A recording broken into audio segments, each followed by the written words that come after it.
প্রিয় দর্শক, অবাক বাণী চ্যানেলের আজকে কৃষি অনুষ্ঠানে আপনাকে স্বাগত।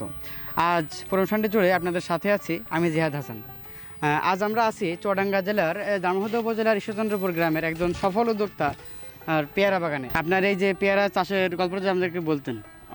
পেয়ারা তো আমি প্রথম উদ্যোগ দিই। প্রথমে আমি ব্যবসা করতাম, ব্যবসার থেকে চাষে এসেছি, চাষি করে করেছি। তারপরে এই যে এইট জাত লাগাইছি, এইট জাত লাগাইছি। বিঘা হয়ে মনে হয় 300 চারা লাগে। আচ্ছা, অন্যান্য চাষ রেখে আপনি এই পেয়ারা চাষটা কেন করলেন, এর উদ্দেশ্যটা কি? পেয়ারা চাষ করলে এটা আমার একটা শখ ছিল, দীর্ঘদিন শখ ছিল, এবং আমি এই চাষটা করছি এবং লাভজনক ব্যবসা এবং নিজে একটু দেখাশোনা করতে হয়। আচ্ছা, আপনি এর পরিচর্যাটা কিভাবে করেন? আমি এটা পরিচর্যা প্রথমে কাটিং করতে হয়, কাটিং আছে, কাটার দিয়ে কাটিং করতে হয়। তারপরে হলে পিপি মারতে হয়। এই যে পিপি মারা হয়েছে, এই পিপিগুলো মারছে, ঠিক আছে। জন্দি মারা হয়, কিন্তু নিজেরাও মারা হয়। এটা দিলে কি হবে বা না দিলে কোনো ক্ষতি হতে এটা পারে যে কিনা? না দিলে এটা হলে এক প্রকার বল্লা আছে, বল্লাতে হলে হোল ফুটি দিলে এটা পচে যাবে, ঠিক আছে। তো এই পেয়ারার কি কি রোগগুলো হয়ে থাকে? প্রথমে একটু এরা জাব লাগে, জাবের ওষুধ দিতে হয়, ঠিক আছে। তারপরে যে পিপি মারার পরে এখানে বল্লা লাগে, বল্লা ওই এক জাতীয় বল্লা আছে, হোল ফুটি দেয়, হোল ফুটি দিলে ওই জায়গাটাকে পোকা হয়ে যায়। ওই জন্য ওটা স্প্রে করতে হয়, ওষুধ স্প্রে করলে ওটা আর থাকে না। সামগ্রিকভাবে কেমন খরচ হতে পারে?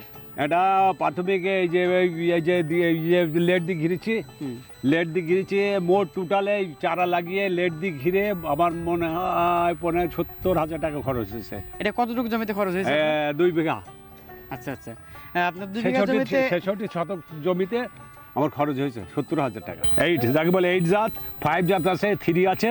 আমি 8-এর চাষ করেছি। চাষটা দেখেন, এই যে পেয়ারা, এই যে পেয়ারা কীভাবে ধরছে দেখেছেন, এই যে ধরছে দেখেন, ঠিক আছে। এই যে সব পেয়ারা আছে, তুললি বোঝা যাবে, এই যে পেয়ারা আছে, ঠিক আছে। ও একা গাছে 1 মণ পেয়ারা থাকে। আচ্ছা আচ্ছা, মানে এটা ফলন অনেক ভালো। হ্যাঁ, অনেক ভালো। এটার বাজারে চাহিদা কেমন এবং মূল্য কেমন?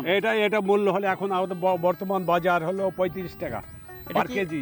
এটা কি ভালো মনে হচ্ছে আপনার? হ্যাঁ, আমার কাছে ভালো মনে হচ্ছে। এই জাতটা খুব ভালো, ধরনশীল। এরকম ধরনশীল কীভাবে ধরছে, ঠিক আছে, কীভাবে ধরছে দেখেন। তাহলে আমরা কি বলতে পারি যে এই চাষ করে লাভবান হওয়া সম্ভব? হ্যাঁ, 100% এই চাষ করলে লাভবান হবো। যদি আমাদের এই ভিডিও দেখে যদি কেউ এই পেয়ারা চাষ করতে চায়, তাহলে তাদেরকে আপনি কি বলবেন? আমি উপদেশ দেবো, ভালো উপদেশ দেবো, স্বচ্ছ উপদেশ দেবো। তাই সে যেন লাভবান হয়, আমি যেভাবে করছি সেও যেন এইভাবে লাভবান হতে পারে, সে ডেভেলপ হতে পারে, আমি এটা চাই। এবং তাদের কি সহায়তা করবেন আপনি? আমি সহায়তা বিভিন্ন রকমের কাটিং, ওষুধ, পিপি মারা, এগুলো আমি তাকে শিখিয়ে দেবো।